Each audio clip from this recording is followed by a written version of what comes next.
正解。 Rebirth of the Malicious Empress of Military Lineage. Chapter 164, Taking a Good Look. The wind started up at night, making it surprisingly cold. In the residence of Prince Ruai, Zhao Yang held a delivered letter in his hand and reading it with keen interest. Shen Miao lived in the Shen mansion, and even though the Shen family army's guards were not weak, but due to many different reasons and fearing that there would be danger surrounding, they did not dare to relax one bit. Zi Jingxing dispatched a secret guard in Moyu army to quietly follow Shen Miao, so as to avoid accidents from happening. This secret guard, by the name of Kong Yang, was originally an intelligence gatherer in Moyu army, and as his had high levels of agility, his information that was gathered was of top quality. However, he has a habit that resembled gossiping. Every day he would have to submit a report to Zi Jingxing on what Shen Miao had done and would write in the letter who did Shen Miao see today and what was said. Other than when she went to the toilet or to bathe were not indicated.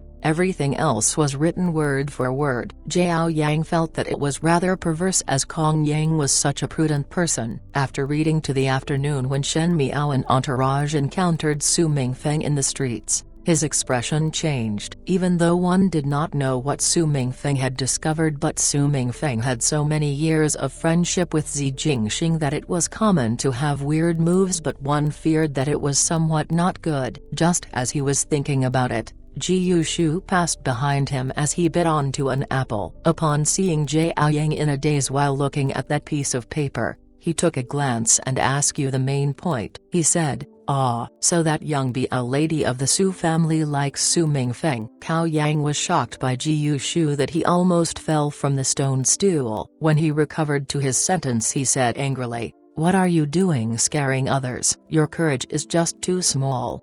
Ji Yushu patted his shoulder. "Don't keep fanning this fan of yours, and it is the correct path to practice martial arts skills."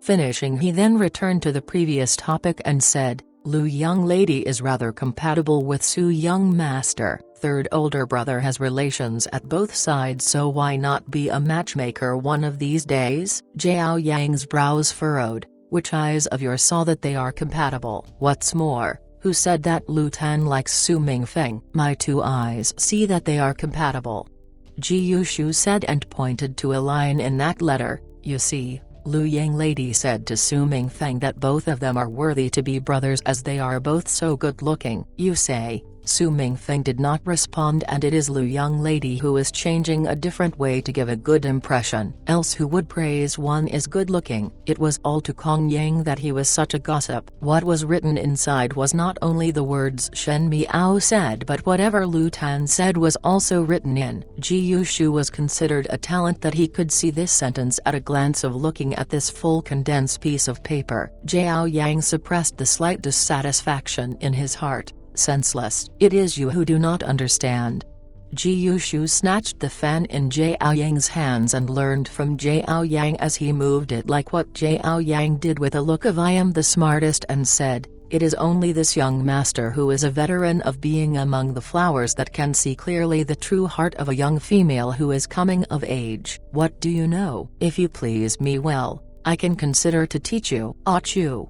It was the middle of winter, and as Ji Yushu fanned himself, he sneezed. Zhao Yang snatched back the fan and did not want to pay any attention to him. Just as they were speaking, Zi Jingxing returned from outside, and Tai Yi and Nanqi was following behind him. One did not know where did they came from, but they had a travel-worn appearance. "Third older brother."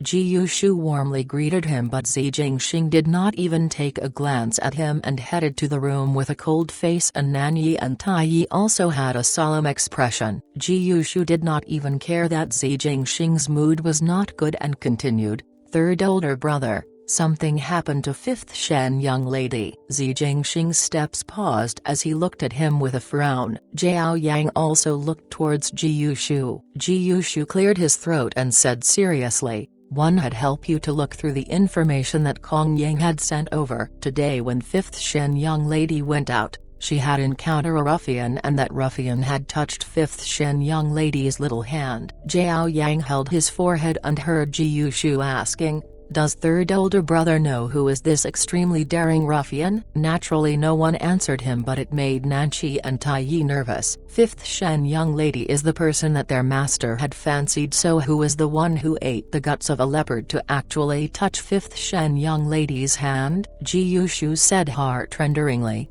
It is Su Mingfeng. It's third older brother's sworn brother. Su Mingfeng, as a brother, he even dig at third older brother's corner of the wall. He is inhuman and has no conduct. Shameless. Nanqi and Taiyi was dumbfounded while Zi Jingxing's gaze became cold and Jie Aoyang simply covered his face with his fan. He just did not wish to see Ji Yushu's demonic action. The light of the oil lamp was as small as a pea, but Shen Miao was reading a book under the light in boredom. From time to time she would look up at the window. In such a cold day, the window was opened very big, as Shen Miao guessed that Zi Jingxing had placed people in the Shen mansion, but she was indifferent to it. Xin Xin and Lu Zuyan did not do official matters in the residence, and needless to say about Shen Kaiyu, there were no secrets in the Shen mansion, so it would not matter if Zi Jingxing's people were here. Instead there would be one more person watching the doors, so she considered it as hiring a guard that did not require money. Since Zi Jingxing's people paid attention to every single action at this end,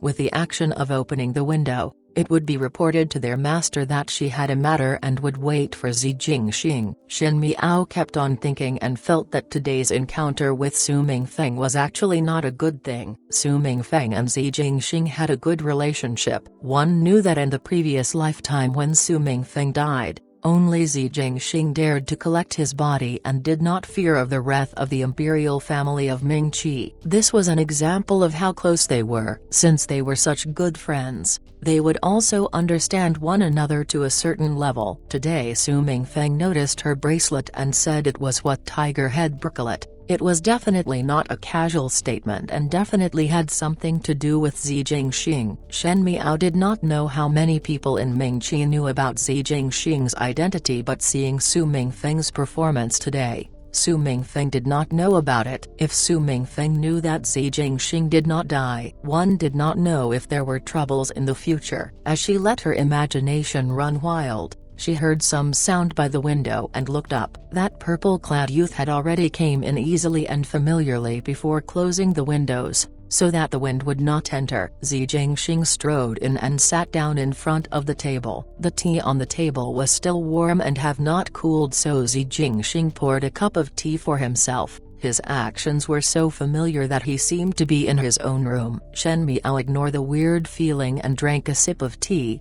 Today I looked for you is about one matter. What is the matter?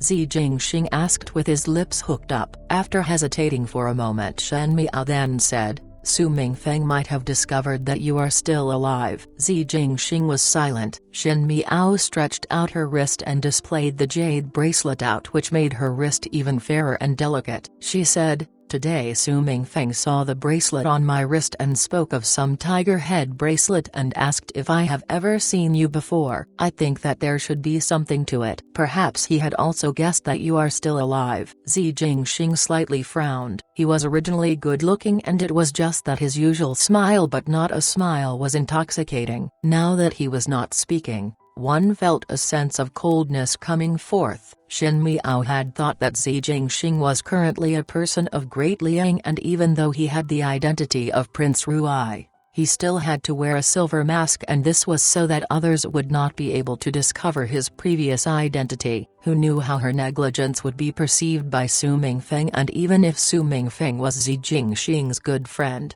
it was inevitable if one was used by others. If this would bring problems to Zi Jingxing. Zi Jingxing had helped her so much, and when she was up she only gave troubles to Zi Jingxing. There was some slight guilty conscience in Shen Miao's heart. She pondered, why not think of a way to remedy it? Not possible.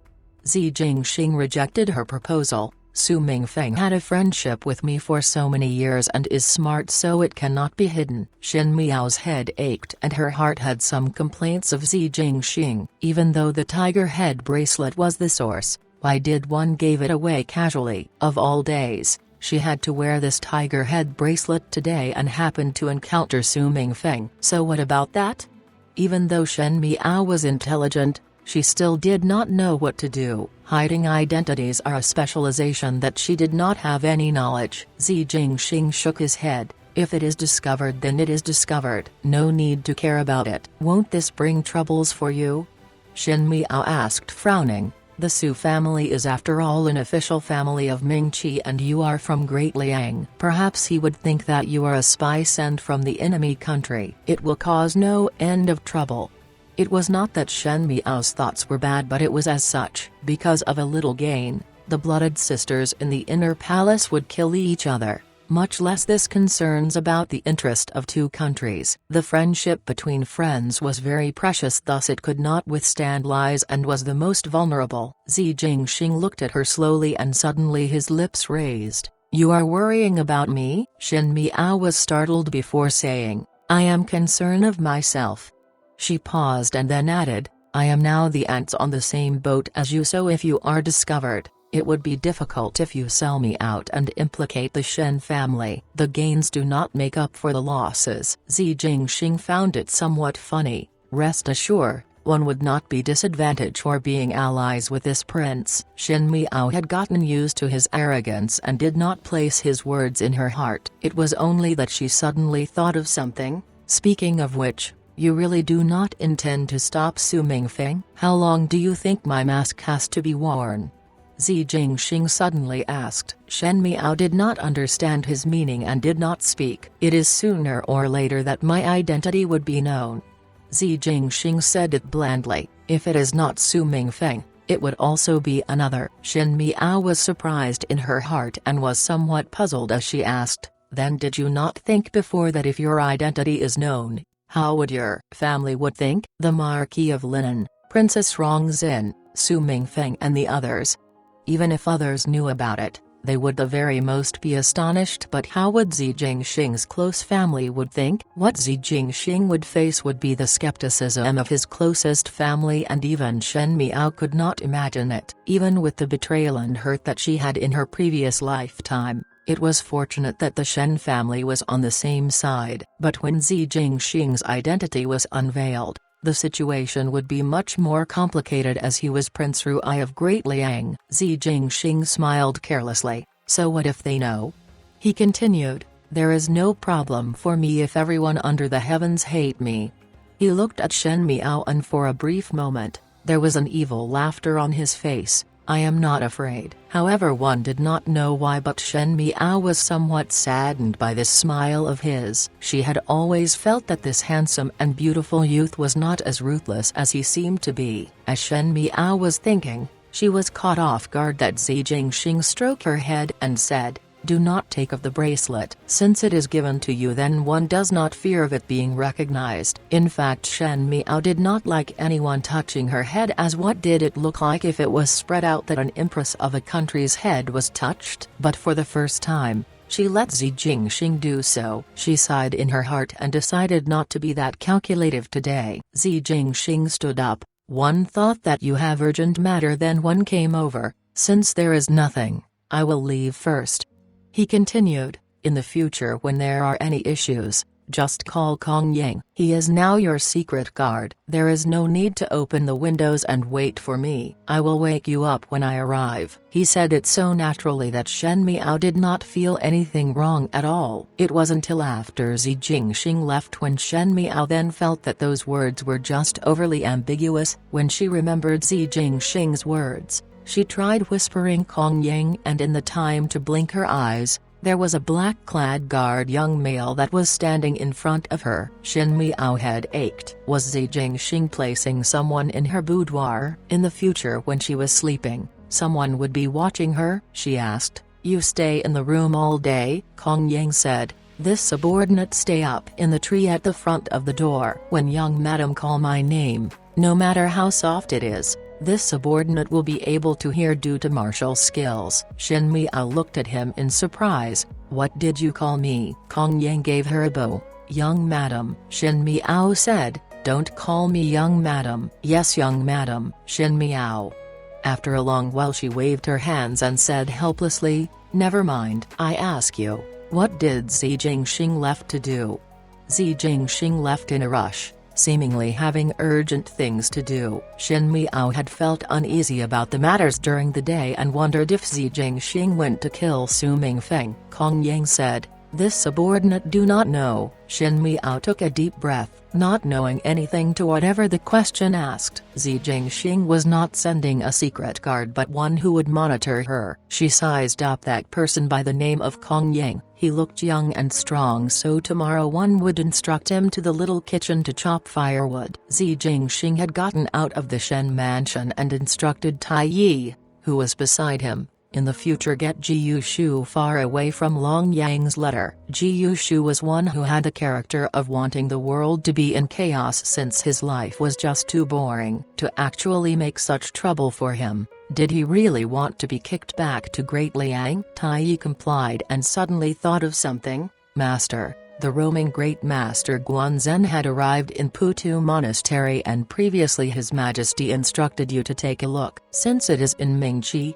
when do you plan to leave?" Zi Jingxing thought about it briefly and said, "Tomorrow." On the second day, the weather was excellent. Lu Tan had recently fell in love with cutting window blossoms and thinking that it was the end of the year, one could cut some auspicious patterns to be pasted on the windows as decorations. Thus she brought over a large pile of red paper and scissors so that she could cut window patterns with Shen Miao. As Shen Miao was cutting, she started to remember some matters of the past. In the previous lifetime in Qin country, those princesses and princes would deliberately make fun of her and made her cut window blossoms and do embroidery. She would have to cut and embroider all day and night that her eyes became so bad that in the night her vision would be blurred and there was a layer of calluses on her hands which made it very rough. After coming back to the palace, she would get Xuanzang to bring sandstone to her so that she could sand off her skin, but no matter what, the calluses could not be worn off. It was at that time during Fu Ziyuyi's birthday celebration.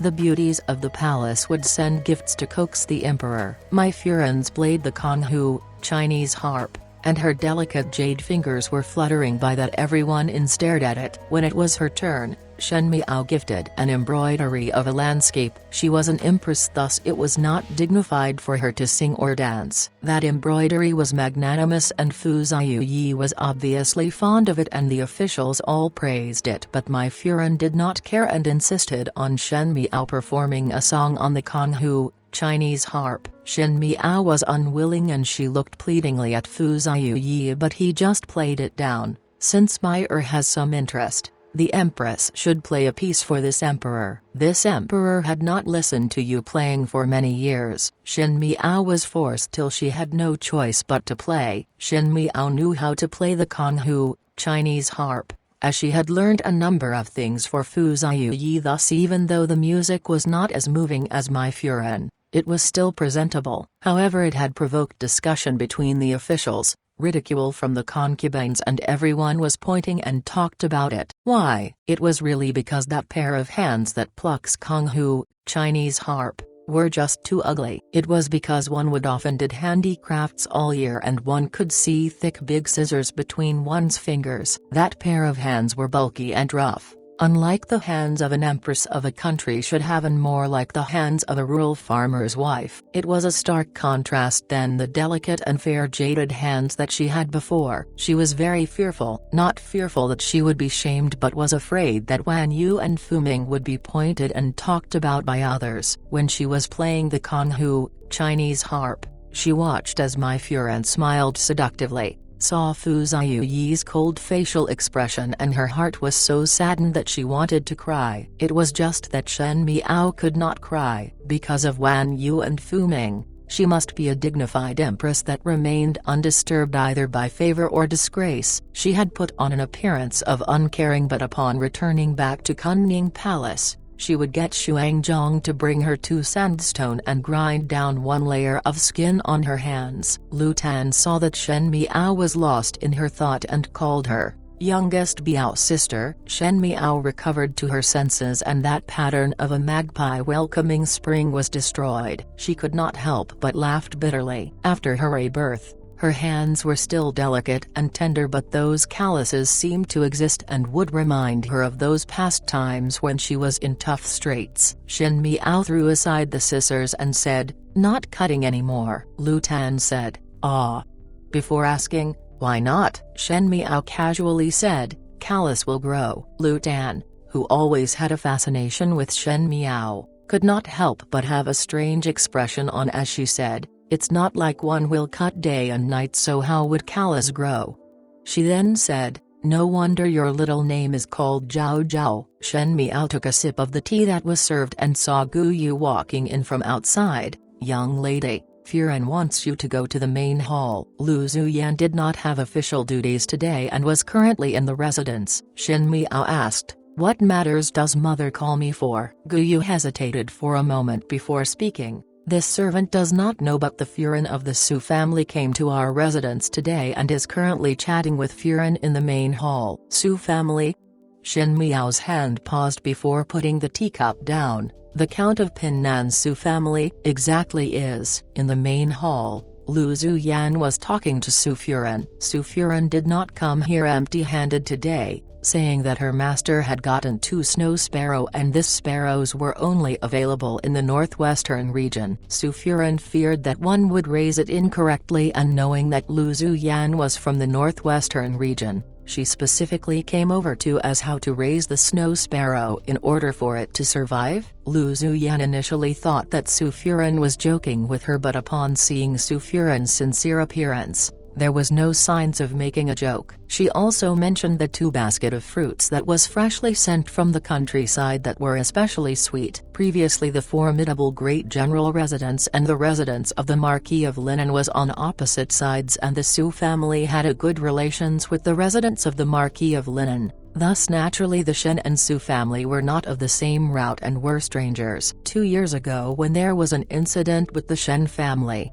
the Su family even threw stones and submit a memorandum on the Shen family. Even though at the end it made Emperor Wenhua relaxed his vigilance, but Lu Zuyan had remembered it. It's just that the other person came with such enthusiasm, and since it said that one would not slap a smiling face, Lu Zuyan could not put on a cold appearance. She felt somewhat puzzled in her heart as this Su Furen asked how to raise the snow sparrows, but after talking for almost half a day, she did not even mention about the snow sparrows and instead talked about the novelties and stories of Zhaochun City with Lu Zuyan and kept on praising Lu Zuyan had raised her children well and gave birth to such a good son and daughter. She praised her so much Lu Zuyan's face turned red. After being praised for so long, Lu Zuyan thought that Shen Miao should come out to meet the guest and called someone to bring Shen Miao out. However, her heart was suspicious. Could it be that now that the residence of the Marquis of Linen was about to fall,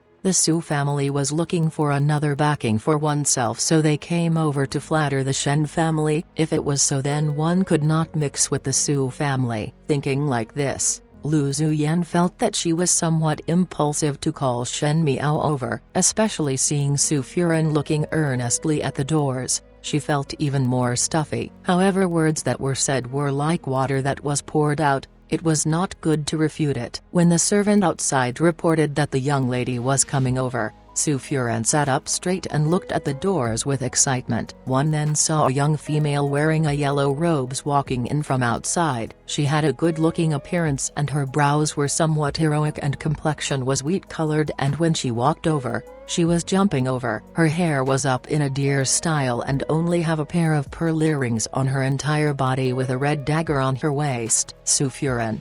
She did not think that Su Mingfeng actually liked this kind of female that on first glance was really lively and untamed. That young female saw Lu Zuyan and smiled. "Youngest Gu." "Youngest Gu?" Su Furen was startled and only then saw clearly that there was another young female behind this young female. This one was wearing a lilac-colored plaited robes with a crescent moon waist, and a snowy white cloak was draped over her. Her complexion was as fair as eggshell, with a pair of round bright eyes. The little nose and mouth was delicate, making her appearance adorable. However, there was a strange atmosphere that suppressed all the adorableness. She walked very dignified and proper-mannered as if she was from the palace. When Su Furen married to Su Yu, She went to pay a visit to the Empress Dowager and saw the Empress and felt that this delicate and adorable young lady had the same vibe with the Empress and even more noble than the Empress. As she walked, the chin was coldly pointed to the woman and each single movement illustrated the nobility of what the position held. That young female called Lu Zuyan's mother before looking at Su Furan. Lu Zuyan quickly said, "This is the Furan of the Count of Penansu family. This is my daughter and my Xinu." Tanner, Shen Miao and Lu Tan bowed and greeted Su Furan. Su Furan previously did not attend the palace banquet and only heard that Shen Miao's confrontation with Princess Ming, and so she thought that Shen Miao was not an easygoing person. Thus when she heard Su Ming Lang that Su Mingfeng had taken a fancy with Shen Miao, she was somewhat fearful. However, one must come over to take a look, and she thickened her skin to send her card over since this was a lifelong event for her son. Thinking that Shen Miao was an unruly female hero, she had unconsciously thought Lu Tan was Shen Miao. Now that she had saw the person for real, she really felt that the facts and imagination was as far apart as the north to the south. She smiled as she took 2 pouches out and stuffed them onto Shen Miao's and Lu Tan's hands. Shen Furan really know how to raise people. This Xinu and daughter are also good looking. Just now I was still thinking, where did this fairy came from? Shen Furan is truly fortunate. Lu Tan and Shen Miao looked at the pouches in their hands with some surprise. This was not the New Year's, so why the need for pouches to be gifted? If one were familiar it was still alright, but Shen Miao had long known that the Su and Shen family did not have any relations. Could it be that matters had been exposed on Su Mingfeng's end? But even if it was exposed, what did it got to do with Su Furan coming to the Shen residence? Lu Zuyan was somewhat stiffened after seeing those pouches. She wanted to say something, but one did not expect that Su Furan held her down with both hands. "If you decline it, then I will get angry. I only felt that these 2 young lady is beautiful and well-mannered and like them in my heart. It is only a small first meeting gift." Everyone said that Shen Furan is one who is forthright, so why is one so stingy? She then sighed. "It would be good if I have 2 daughters." Lu Zuyan was really confused by Su Furan that she was unable to find north and could only follow along with her words. What kind of words is that? There are 2 sons in Su Furan's residence, and that is also excellent. How is it excellent? Su Furan shook her head. Ming Lang is very stubborn and would not improve all day and only know how fool around with his father. I cannot be bothered about it. One heard that your Kaiur is very sensible when he was younger. I am really very envious of it. Isn't there still Mingfeng?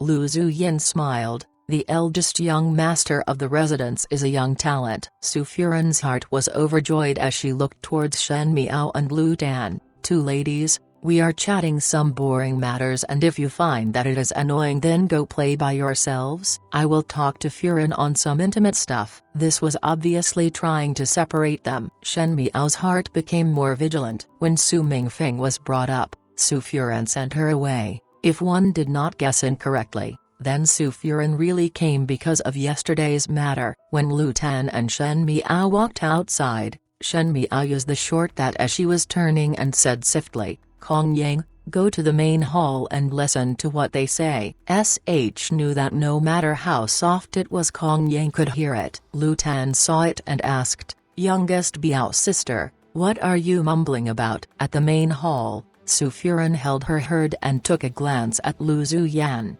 One does not hide from Furan, but Mingfeng is indeed not bad. For so many years, he had never let me and his father worry about any matter at all. He is talented and also has high level of knowledge that he entered officialdom when he was young. Moreover, he was filial and well-mannered. One would not be able to find someone like him even if one carries a lantern to look. Lu Zuyan had a smile on her face, but she felt awkward in her heart. Just now she was saying Shen Kaiyu was good, and now she was saying that her son was #1 in Ding capital. How would one praise themselves like that? Just as she was thinking about it, one heard Su Furan sighed exaggeratedly. "Just a little not good is that this son of mine is dead stubborn. Once he likes something, he would not like others. Thus he is not married until now. This is very troubling."